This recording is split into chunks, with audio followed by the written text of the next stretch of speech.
మాలను తొలగిస్తే 58 కులాలు ఉన్న కాడ నుంచి అందులో నిజంగా మాదిగలు మొత్తం ఎవరిపై మాలలు ఉండరు కదా అప్పుడుగా వాళ్ళు తొలగిస్తే 65 నాటికే మాలను తొలగించారు అప్పుడు మాదిగలే ఉంటారు ఇట్లా.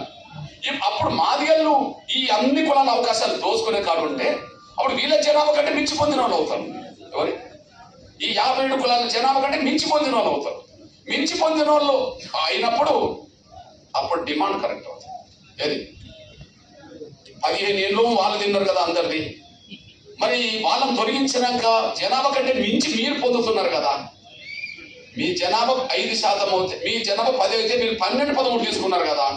కాబట్టి మీ నుంచి మాకు వాటా కావాలనడంలో అర్థం ఉంటుంది కదా.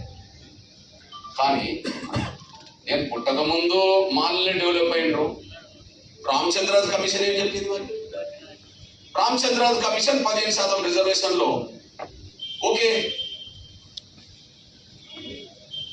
ఒక మాలలకు రావాల్సింది 6% అనుకో, మాదిగలతో పాటు అందరికి రావాల్సింది 9% అనుకో, మాదిగలతో పాటు అందరికి రావాల్సింది 9% అనుకో. 9% కంటే మించి మనకు అంటే వర్గీకరణకు అనుకూలంగా రిపోర్ట్ వచ్చింది కాదు. రామచంద్ర కమిషన్ రిపోర్ట్ ఎందుకు వచ్చింది వర్గీకరణకు అనుకూలంగా? వాళ్ళు 6% ఉన్నోళ్ళు 11% తీసుకున్నారు కాబట్టి. ఏది 6% ఉన్నోళ్ళు 15%లో 11% తీసుకున్నారు. మొత్తం 9% రావాల్సిన వాళ్ళు 9% రావాల్సిన వాళ్ళు 4 కాట పడిపోయారు అనుకుందాం. ఈ 9%లో మాదిగలు 8% అనుకోండి, జనాభా ఎక్కువ ఉన్నది కాబట్టి తెలంగాణలో కదా. ఈ 8% మీ శాతం కూడా 9% మాదిగలు తింటే మీ మాటల్లో అర్థం ఉంటుంది. వీడే నష్టపోయాడు కదా. రామచంద్ర కమిషన్ రిపోర్ట్ వచ్చేంత వరకు రామచంద్ర కమిషన్ రిపోర్ట్ వర్గీకరణకు అనుకూలంగా వచ్చింది. ఎందుకు వచ్చింది? రిజర్వేషన్ల వర్గీకరణ లేకపోవడం వల్ల అతిపెద్ద జనాభా గల మాదిగలకు కూడా న్యాయం జరగలేదు, మిగతా వాళ్ళకు కూడా న్యాయం జరగలేదు అని చెప్పేసింది కదా. అంటే ఇక్కడ మాదిగల్ని దోషుగా నిలబెట్టడానికి అవకాశం లేదు కదా. ఉషామేర కమిషన్ చెప్పింది అదే కదా. ఉషామేర కమిషన్ చెప్పింది అదే కదా. ఎవరికి అన్యాయం జరిగితే వాళ్ళకి న్యాయం జరగాలని కూడా నేను నిలబడతాను. కానీ మీకు అన్యాయం జరిగింది మాదిగల వల్ల అని చెప్పి మీరు దుష్ప్రచారం చేస్తే మీరు వర్గీకరణ కోరుకుంటున్నట్ట, వర్గీకరణ ఆపడానికి ప్రయత్నం చేస్తున్నట్టుగా. ఇప్పుడు ఎవరు అన్నారు కూడా వాళ్ళని వీళ్ళు దుష్ప్రచారం చేస్తున్నా చెప్పి. మీరు వర్గీకరణ కోరుకుంటే దోషిని ఎవరిని నిలబెట్టాలప్ప?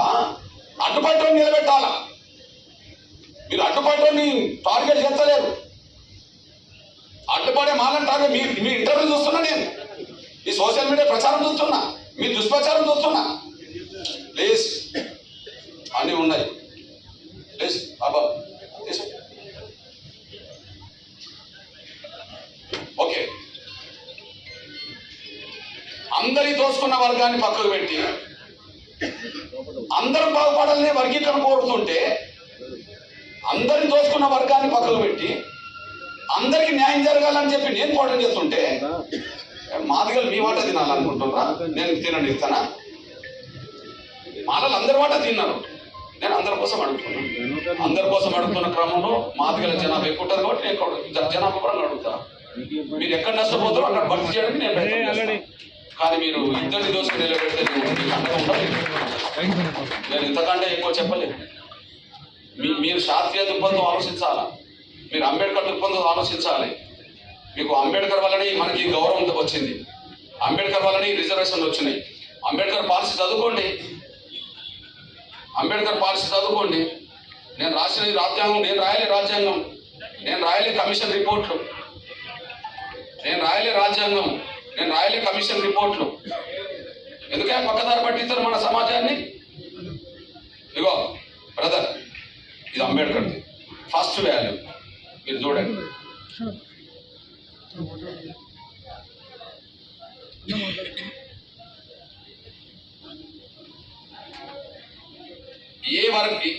ఏ నియామకాలైనా ఓకే, జస్ట్ చదువుతున్నా. కేంద్ర రాష్ట్ర నిర్వాహక వర్గంలో షెడ్యూల్ కులాలకు కనీస ప్రాతినిధ్యం ఉండాలి. కనీస ప్రాతినిధ్యం అంటే ఏంటి?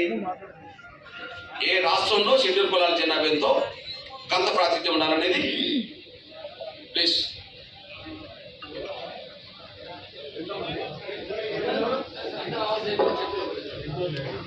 ఏ రాష్ట్రంలో కనీస ప్రాతినిధ్యం అంటే ఏంటి బ్రదర్? ఇప్పుడు షెడ్యూల్ కులాలు ఇక్కడ 15% ఉండడం కనీస ప్రాతినిధ్యం, అంతేనా? ఇందులో చూడండి, ఇక మొత్తం జనాభాకు ఉన్న శాతంకు సరిపోయేలా ప్రాతినిధ్యం ఉండాలి. అంటే 15% ఉంటే 10% ఉండాలి.